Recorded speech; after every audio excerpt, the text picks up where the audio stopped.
ন্যায় যদি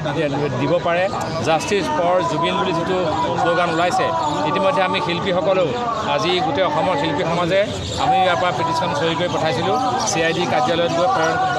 প্ৰদান কৰিছে গতিকে এই অভিযুক্তকেইজনক শ্যামকানু মহন্তই হওক সিদ্ধাৰ্থ শৰ্মা হওক এইকেইজনক অতি শীঘ্ৰে গ্ৰেপ্তাৰ কৰিব লাগে তেওঁলোক অসমতে আছে বুলি মানুহে কয় কিন্তু যদি আছে তেওঁলোকক কিয় গ্ৰেপ্তাৰ কৰিব পৰা নাই গতিকে তেওঁলোকক গ্ৰেপ্তাৰ কৰি ন্যায় বিচাৰ হ'ব লাগে আৰু জুবিন গাৰ্গৰ মৃত্যু যে আচলতে এটা ৰহস্য আছে সকলোৱে ইতিমধ্যে উপলব্ধি কৰিছে গতিকে এই ৰহস্য ফালি ল'ব লাগে আৰু ন্যায় বিচাৰ কৰি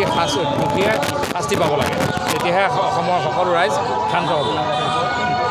সন্থাই আজি যোৰহাট নগৰৰ মাজমজিয়াত আমি মম শিক্ষা সমদল কাৰ্যসূচী ইয়াত গ্ৰহণ কৰিছোঁ আৰু এই কাৰ্যসূচী এইটো কাৰণে গ্ৰহণ কৰা হৈছে প্ৰাণৰ শিল্পী জুবিন গাৰ্গ ডাঙৰীয়া আমাৰ মাজৰ পৰা ইতিমধ্যে হেৰাই গ'ল তেখেত হেৰাই যোৱাৰ পাছত যথেষ্টখিনি প্ৰশ্ন উদয় হৈছে আৰু এই প্ৰশ্নবিলাকৰ কিন্তু উত্তৰ আমি বিচাৰিছোঁ আৰু আমি তেখেতৰ মৃত্যুত আমি তেখেতৰ প্ৰতি আমি ন্যায় কামনা কৰিছোঁ তেখেতে ন্যায় পাব লাগিব তাৰ কাৰণে সদৌ অসম ছাত্ৰ সন্থাৰ আহ্বানত আজি সমগ্ৰ অসমতে আজি প্ৰতিবাদ হৈছে আজি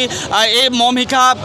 সমদল হৈছে আৰু এই মম শিক্ষা সমদলৰ পৰা আমি এটা কথাই ক'ব বিচাৰিছোঁ অতি শীঘ্ৰে যিসকল দোষী আছে দোষীক কৰায়ত্ব কৰিব লাগে আৰু এই ঘটনাৰ লগত যদি কোনোবা দোষীয়ে জুবিন গাৰ্গ ডাঙৰীয়াক যদি মৃত্যুৰ পথলৈ লৈ গৈছিল সেয়া বিচাৰি উলিয়াই আনি ইয়াৰ ওপৰত শাস্তিমূলক ব্যৱস্থা হ'ব লাগে চৰকাৰখনে ব্যৱস্থা গ্ৰহণ কৰিব লাগে চৰকাৰৰ প্ৰতি আমি আহ্বান জনাইছোঁ যে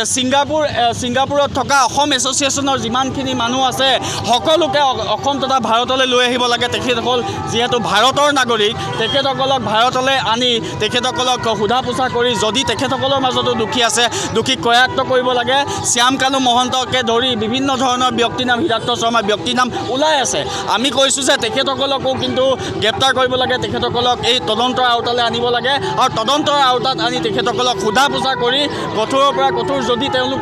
দোষী হয় কঠোৰৰ পৰা কঠোৰ শাস্তি আমি কামনা কৰিছোঁ মুঠৰ ওপৰত জুবিন গাৰ্গ ডাঙৰীয়াৰ কাৰণে আমি ন্যায় বিচাৰিছোঁ আৰু আজি সমগ্ৰ অসমে ন্যায় বিচাৰিছে সদৌ অসম ছাত্ৰ সন্থাই ন্যায় বিচাৰিছে আমি ন্যায় নোপোৱাৰ পৰ্যন্ত আমি ক্ষান্ত নহওঁ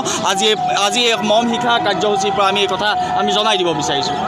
যিকোনো খবৰৰ বাবে যোগাযোগ কৰক 7099017330 লগতে 7099017110 নম্বৰত